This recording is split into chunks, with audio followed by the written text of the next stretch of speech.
In one of our recent trials where we actually represented the defendant, the employer, I was really surprised to see the jury return a verdict for us in our favor and against the employee on several claims that I was sure we were going to lose. And those were claims for unpaid minimum wage, unpaid overtime, unpaid meal breaks, and unpaid rest breaks. And the reason that I was surprised is that I know that the law is very favorable in California to the employees when it comes to those claims. And generally, the facts kind of supported some award for the plaintiff. So after the trial, I spoke with the jurors and I asked them, how come you guys did not award the employee, the plaintiff, any damages on those claims? And they all said the same thing.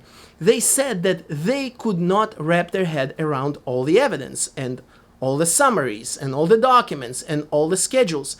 And this was a very important reminder to me and probably to you that when it comes to cases, especially employment cases, you as the plaintiff, you want to keep your story as simple as possible. You don't want your case to sound too complicated, whether you are in front of a judge, in front of an arbitrator, or in front of a jury. When people start hearing long, complicated stories, it's much harder for them to understand what's going on. Their mind starts wondering. We're all humans. Even judges get distracted when the stories are too long and they have a hard time understanding where you're getting at. So try to keep your facts, the facts of your case, as simple as possible. This doesn't only apply to trials. This even applies to your initial contact as a plaintiff with potential attorneys who could be representing you.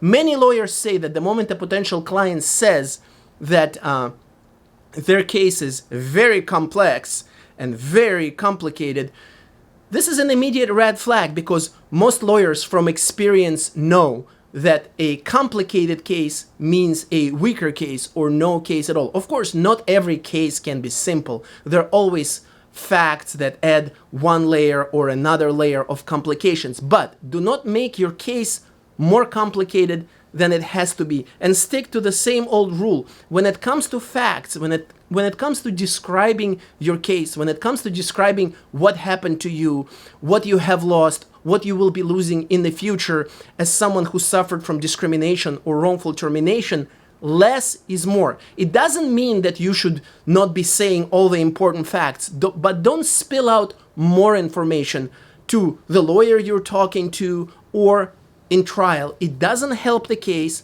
It only hurts. It dilutes it. It dilutes from its strength, from its essence, and you want to stay away from that. Thank you.